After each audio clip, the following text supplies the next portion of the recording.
নমস্কার বন্ধুরা, তোমরা দেখছো তোমাদের প্রিয় চ্যানেল ডাব্লিউবি ইজ মাই গোল। আশা করি প্রত্যেকে তোমরা খুব ভালো আছো এবং সুস্থ আছো। আজ তোমাদের ভিডিওটা তোমাদের জন্য খুবই গুরুত্বপূর্ণ হতে চলেছে। তো আজকে তোমাদের কি বিষয়ে ভিডিও করতে চলেছি তোমরা অবশ্যই টাইটেল ও থাম্বনেল দেখে বুঝতে পেরেছো। এই ভিডিওটা তোমরা প্রত্যেকটি গ্রুপে বেশি বেশি করে শেয়ার করবে এবং হেল্পফুল মনে হলে অবশ্যই একটা করে লাইক এবং চ্যানেলটি গ্রো করার জন্য চ্যানেলটিকে সাবস্ক্রাইব করতে ভুলবে না। চলুন বন্ধুরা, ভিডিওটা শুরু করা যাক। প্রথমে আমি চলে আসি কোর্ট কেস আপডেট নিয়ে। দেখো বন্ধুরা, এখন নতুন করে আর কোনো কিছু মেজারমেন্ট হওয়া সম্ভব নয়, তাই এই প্রক্রিয়া সুষ্ঠুভাবে সম্পূর্ণভাবে শেষ হয়ে গেছে। অর্থাৎ রেজাল্ট নিয়ে আমাদের যে ধোঁয়াশা ছিল তা আশা করি দূর হয়ে গেছে।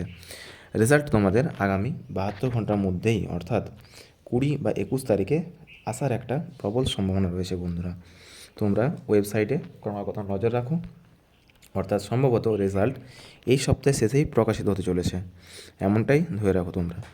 এবং কাট অফ মার্কস নিয়ে তোমরা খুবই চিন্তিত। কাট অফ মার্কস নিয়ে বেশি চিন্তা করার দরকার নেই।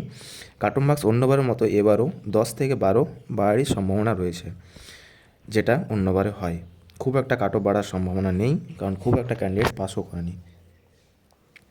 এবং কাট অফ সংক্রান্ত তোমাদের ধারণা দূর করার জন্য একটা ভিডিও অলরেডি এই চ্যানেলে দেওয়া আছে, ওটা তোমরা দেখে নাও। ধন্যবাদ বন্ধুরা। ভিডিওটা ভালো লেগে থাকলে লাইক করতে ভুলবে না এবং চ্যানেলটি গ্রো করার জন্য চ্যানেলটিকে অবশ্যই তোমরা সাবস্ক্রাইব করো। চলো, ধন্যবাদ।